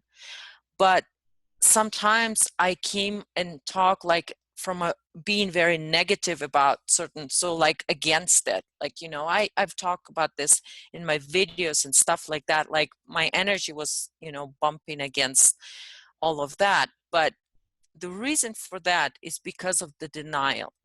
When people, specific people that I've done that type of, you know, more of a friction sort of energy with specific people or groups or something, when that group or a person, they're in denial, that means there's no movement and that person is stuck or somebody's stuck. So sometimes what can happen is you sort of need to give them slap in the face, or, you know, do something drastic. And so, and that could come as, you know, an attack or something, or, you know, like I said, Lily was very negative and, you know, put somebody down or something like that and told everybody how that person is wrong. But when that person is acting in that full controlled state and they're completely as a human being in denial and something else in controlling them, sometimes you have to slap them around a little bit to wake them up. But I think we're moving, and I mean, we have to do it to ourselves first, you know. Exactly. Because what had happened is the awakening process that we got in between 2008 and 2012 was actually a process of putting those that were searching into a coma. It wasn't an awakening. The awakening, the real awakening, is just beginning. So all of that, maybe in the past we had to do a little bit of that friction energy. But I think right now, where we are right now, is we are starting to, and this is why I think we have so many questions about, okay, how do we create this Earth timeline? Because we're going to be creating it. Planet is going to do what she needs to do. We as humanity, we need to take responsibility for our creation. We need to resolve all of that was manipulated. And then this way we can then create. And when we create, like we talk about, when we create now on Earth's timeline, we cannot be in that friction energy. So it's got to flow from spirit, and spirit is always in 0 point. There is no us versus them. And so this is the next stage sort of for us to see the difference. Right now, it's very little difference we're going to see between, you know, astral timeline and Earth timeline. Because we haven't really take responsibility. We haven't took responsibility for the collective creation. We haven't resolved that. So the Earth is doing her thing. And I'm sure all this changes on the planet, a lot of it is not manipulated. A lot of it is the planet herself doing her thing. I don't think we're held by north and south anymore. We're not floating in the same time space anymore. We're out of the cyclical time, meaning the end and the beginning connect, and we are back into spiral time. So but that's for the planet. But for us, I mean, we're just starting. And if you see your own personal changes, then the time will come when we're going to see those changes on the collective level. And you guys will have to be out there and be an example of how it is to take your power back. And so, you know, I don't know if I've answered your question. Yes, and more. No, you did. You answered it a lot more. I'm just sitting here thinking, what is different for me now than, let's say, 20 years ago, when I read about some of these manifestation techniques or principles or things. And I read them 20 years ago or whenever it was, through all these years that I've, searched and read all this stuff. And they're coming back to my remembrance now. But at the time when I read them, I did not connect with them in the way that I do now. Now, the principle is connected to an awareness of my spirit, which is that's the answer I was looking for from you. It's no longer a theory, Ed. It's no longer an idea. It's your beingness, and in that beingness, you're recalling what you're talking about. What you used to know intellectually, you now know experientially. Yeah. And you're seeing the connection, and it happens to fit. And that's because of where we're at on the Earth timeline. The Earth has manifested herself to us on a much more personal level. Yes. We're starting to feel our spirits. Yes, and I'm going to go ahead and say this. If we weren't on Earth timeline, if we were back in the loop again, we would not be having this kind of conversations. We would not be having the knowings that we have. We would just keep collecting the knowledge from outside. Yeah. Because we know, I can tell for myself, I know that I have changed drastically. I am a person that is completely in a whole different timeline. I know that personally, that I am not on the same timeline I was a few years back. I'm not. So for me personally, that's the knowing that I have for myself. And then it's for each individual to see that difference, to recognize it. Cool. So I'm gonna go into Steve Norman's question about the, what, since we are creators of reality, what do we focus this tremendous power on? Is it specific, narrow in aim, or is it more broad? Do we do it mostly by ourselves, or should we co-create? So I kind of want, we've talked about most of it, but what I wanted to touch on is what Steve asked about, the co-creation now. Okay. Do you guys want to go into that a little bit? Anybody wants to give any of their knowing on this? How do we co-create now? Why don't you take it away, Lily? All right. So I'm gonna talk a little quickly. We talk about this, but the main thing is right now, we need to, again, I'm gonna sound like a broken record, but people, before we can co-create, we need to find our own spirit. We need to first start to express our spirit in our personal lives. And then through that, then we can, come into group. I mean, we are co-creating already on Earth timeline just through the group. You know, it's a group of people, and there is a lot of different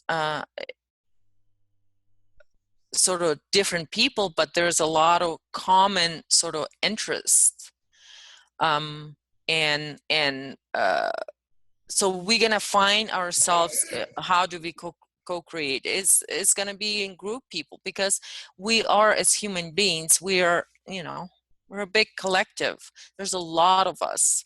And so but I think before we can figure out how we co-create, we need to learn how to create from spirit first, individually. There's one point that I've been wanting to make for a while, and that is when we are creating from spirit, there is a legitimate mental aspect to creating from spirit. And we're going to have, like, there's spirit contemplation. We're going to have new thoughts, things that didn't occur to us before. We're going to be inspired to think in new ways, to make new connections that we never thought of before. That's creating from spirit. That's the mental realm of creating from spirit. But it's flowing the opposite direction. What's that, Ed? It's flowing the opposite direction. Right, exactly. It's from spirit to mind. Yes. It's not exactly. mind trying to impose itself on spirit. Exactly. Yeah. You're Almost here. like you said that. Well, I didn't want the mental thing to, you know, don't think. We're not allowed to think. Well, no, there is a mental aspect to spirit as well, of course. And it is in creating or thinking creative new thoughts, entering into new mental territory. Yeah, in fact, I know you and I have discussed this at least briefly before, and in some of our writings, we've touched on this, because when we connect with spirit and have that experience, we do have to mentally sort it out.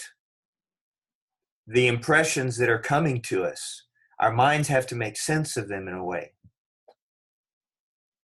But it's going to be something new and creative. Exactly.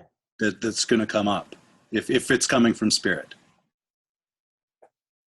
But that's the proper use of the mind. Yeah. It's to bring the spirit impressions into the reality that we're living. Into the mental realm. Yeah. Yes, because, and we do have just like if you guys remember my numbers on the astral levels or mental body, we do still have that 3.3% of organic mental ability. So we have that healthy organic mental body that spirit uses. So when we do, it's that what is that first thought that, you know, that spirit gives you. And sometimes you just go, whoa, where did that come from? But it came from spirit, you know. And you know, a while back, it took me weeks sometimes to bring some spirit information into a mental level.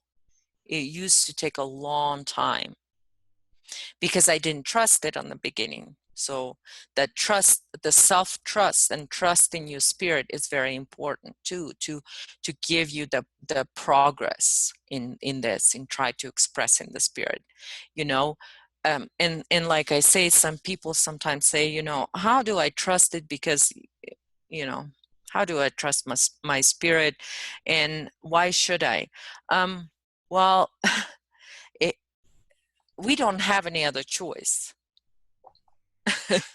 The way I look at it, there is no other choice, because what we had and this mental creation that we've been in, the manipulated mental creation, where it got us and where we are as a human beings right now, we are not even, I mean, there's very little humanity left in human beings. So where we are right now, it didn't get us anywhere good. So we need to let go of all that, and we need to take that chance with our spirits. We need to give it a chance. We need to give our trust to it, because if we don't, what do we have? Same mental level creations. Where it's going to get us? I mean, can we get into any worse place than we are right now on a collective level? We can't. So we are at the point where we learn how to trust our spirit. And I know it's not easy. I know it's not easy right now because we don't see that much difference. But what choice do we have right now as a humanity? Get tired of fighting. I mean, we all had enough of this. So, and then we all sort of have this knowledge, well, we're human beings, we're capable of creating, we're capable of changing everything, but, you know, nobody's doing it. And we keep doing the same old ways that we are programmed to do to create our reality. And I mean, we're almost non-human anymore. And, you know, we believe that it's a human nature to be a psychopath, to be you know, to be an angry person, or to be, I mean, human nature is incredibly beautiful. We're made believe that we as humans are this nasty beings, but it's not us. Let's look at the little baby. Did the little baby hate anybody? You know, they're just full of life and joy.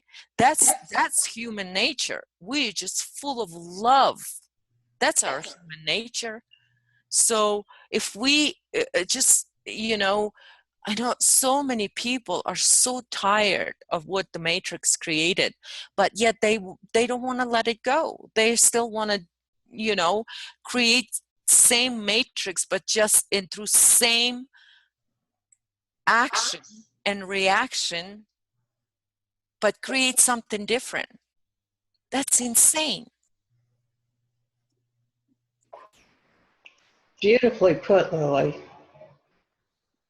That Thank was really good. Thank you.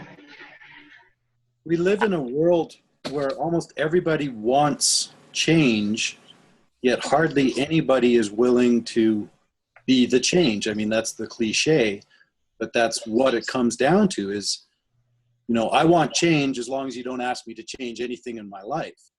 Well, we have to start being more creative in our personal lives and taking the chance on doing something different if we actually want change. And that's by being creative in what we're doing. We have to come up with new creative solutions and not just recycling the same old crap that we've been trying for thousands of years. Yes, we need to take our creative power back, take that imagination back, and actually create. We can't just wait and sit around until, you know, somebody comes along and tell us, well, this is how you do it. And we've been trying in the group, we had many times this talk about how people are just waiting to be directed. Can't, you know, and learn about how to do this, how to be on our timeline. And we always say it's about experiencing and start from the very little thing, but you gotta trust your spirit. You gotta experience with your spirit. You gotta give it a chance.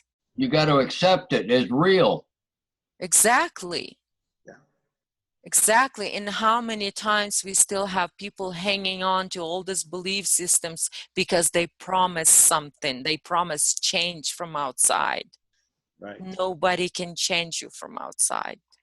Nobody. I don't care how much, and even if they can pretend that they can send those frequency, they can give you bliss or something. Bliss is nothing but a numbing injection into your emotional body, and that's what it is. You know, it's not real. That feeling is not real. It's fake. It's a copy. Yes, it's a copy. It's an inorganic copy. But what is it a copy of? We always talk about all these astrals. They can't create. They can only copy it. Who is creating? Us. then if we take that responsibility and if we understand what we've created, what has been created through manipulation, imagine if it's a pure creative power and we're doing it in 100%. This is again goes back to people wanted to hang on to something that's promised them, you know, that's good, and they never want to experience their own spirit that is better than anything else. That is the creative source power.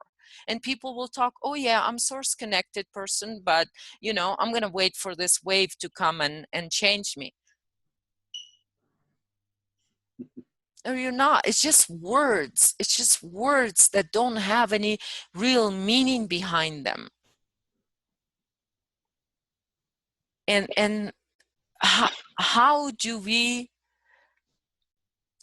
talk about this but without being negative? You know, we can only share, like in here right now, you know, what we can do. We share what we do for ourselves. You know, I've been sharing this and I've made mistakes. I've had fallen, you know, into traps and all of that stuff. But I refuse to give up on myself first. And I refuse to give up on humanity. So I'm going to keep talking about it.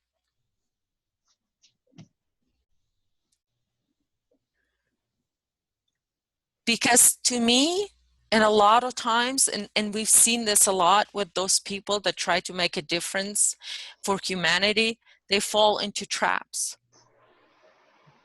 We've seen this with quite a few people that, you know, out there or trying to do stuff for humanity. They fall into traps. And a lot of them, because there's so many traps, and some, you know, make mistakes and they fall for those traps. And what do? They give up on humanity. They give up on us. And I refuse to do that, because if I give up on humanity, I give up on myself. What is there left then? If we right now, if we don't reclaim as a humanity, as a collective humanity, if we don't reclaim our power, our creative power, if we don't reclaim our reality, what are we gonna be left with? More of the same or worse? So traps that have been set up for everyone who's trying to make a difference and trying to empower humanity,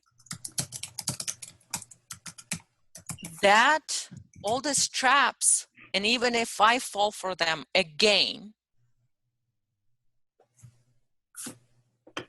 I refuse to give up, because I'm done with this reality. I wanna be the creator. I wanna create together with humanity, and I know that we as humanity, our nature is beautiful. The nature of human being is, we carry so much love within us, and we allow all this to break us down. And then the number one thing that this traps and all do is for us to give up. So some of the people that in alternative media have been working for humanity, you know, they fall into traps, and then they give up. They give up, and they go, okay, well, the higher beings are going to come and fix it because I give up. They give up on themselves first. I can't do that, because if we don't change anything on the collective levels right now, if we don't change this, what is our future? So right now, what I'm saying is, yeah, we need to take a risk and we need to express our spirit. And if we learn to do that on a personal level, then it empowers you. It empowers you. Even on that little scale, it empowers you. You make change for yourself first. You are the change. I just can't give up. Don't worry, you're not alone. And I know, you know, I'm not a leader out there or anything, but what I have is my own experience to share. So I'm keep sharing. From my experience, there's no better feeling than creating. When you're creating something that only you can create, there's no better feeling than that, in my experience. I have not experienced anything better than the feeling of being original and creative. So that's all I need to add to that. It doesn't necessarily manifest in the external, you know, I did this, I did that. It's a feeling thing first, Neil. Yeah. And then it shows itself in the exterior some kind of way. But it isn't in making more money or building a better bridge or anything. It starts, what we're talking about, what Lily's talking about, I think, and what I know I'm talking about is it's a way of being. And from my point of view, I want everybody to be that way, but I can't be them. I can be me. And I can tell you that this much, it does make a difference to me. And that's sufficient for me. And I just tell other people or try to tell other people they can do it too. But I can't tell them how to do it. I just can say it can be done and point in some directions that work, that seem to work. But I can't describe how it happened to me. It happened. It was a happening. It wasn't something that I figured out how to do. And in terms of procedure or anything, I quit fighting. I finally said, enough is enough. And somehow or other, that was, for me, it worked. And of course, running into Lily and her message didn't hurt at all, because listening to it, I just said, that's it. And it wasn't every little detail she was talking about. It was just, it came more not as an idea that I then sat and thought about. I mean, I just said yes. And in saying yes, that's the same thing as accepting to me. And when I say accept something, that doesn't mean with reservations. That means fully and no qualifications about it. And in so doing, my life changed. I mean, like I said before, the people outside, they don't see any difference in me except my bearing and the way I deal with things. But I don't go around preaching or telling people how to be. In fact, I let them be who they are. I find that for me personally, that works. But they always end up coming to me for information or advice and stuff. And I give my best advice.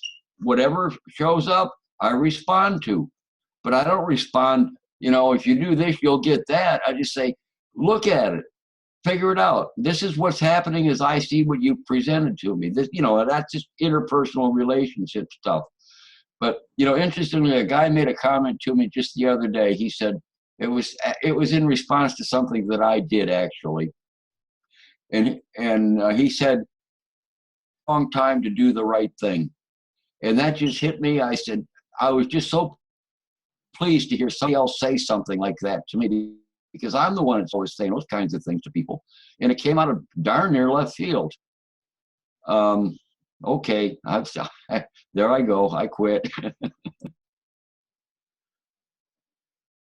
Yeah, so expressing that human part of us, you know, because what's human is that love, compassion, in all of that, and people will take advantage of it all the time. But it's not any different than what we've seen happen with some people in alternative media when they get attacked or something, or they finally give in into traps, you know, and then they give up on themselves and give up on humanity. And how you on a personal level, how it is, you know, people will take advantage of your honesty, of your compassion, but it's to not give up because there's traps for you. to disempower you as a human being, to break you away from giving love and giving compassion and care about other human beings. But that's what I'm saying, you know, it doesn't matter that happens. We got to keep expressing that through our spirit. We got to keep expressing and keep expressing.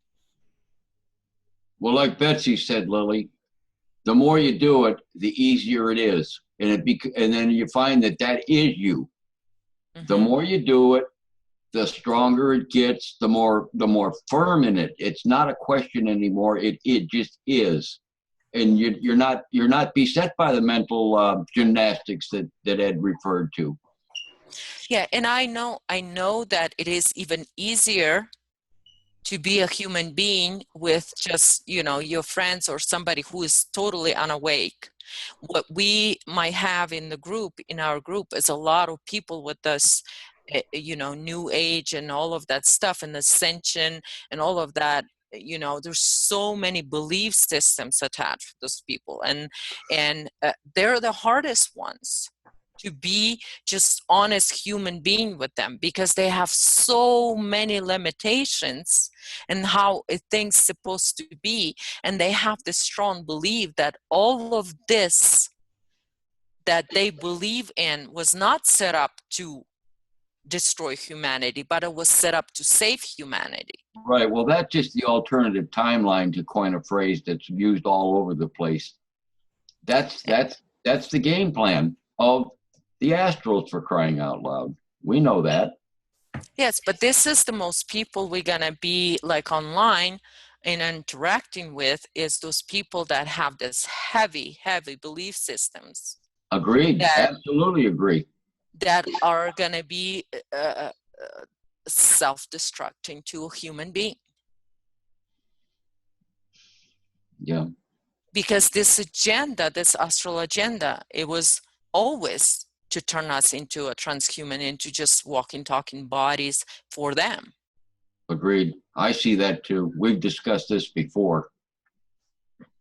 And there is I mean, this is another change that we can look at. And just even in alternative media right now, how much of it does show up that, wait a minute, all of that was a transhuman agenda. You know, we didn't have that a couple of years ago. So we are on a different timeline. You can see that we're actually, if Earth timeline didn't activate, we would never even hear about it. We'll just be all zombies by now. Ascended zombies. Yeah. In Ed's state of bliss. Yes, in that state of bliss. So we're being at it for 2 hours. Do you guys want to maybe have a few statements, something that you want to say to the group, since we're doing this for the group, and close up? I know we haven't answered a lot of questions, and I want to say thank you to everybody in the group that put the questions up. There was quite a few questions about the AI and the transhuman part. We're not going to go into this today. We're going to leave it for some other time, and hopefully do this again sometimes if you guys enjoyed this. So we're just going to close up. Thank you. All right. Anybody wants to say anything? Just that I think these conversations are fantastic. I love them. That's what I want to say. Yes, I get a lot from it, and thank you to everybody that's a member of our soul group. We really do appreciate you joining this walk with us. Yeah, it's a pleasure. And I appreciate from the bottom of my heart to all the admins. You guys have done a beautiful job with the group, and I know I'm not there as much as I would like to be, but I want to say thank you to every one of you for keeping that group in its original intent. It's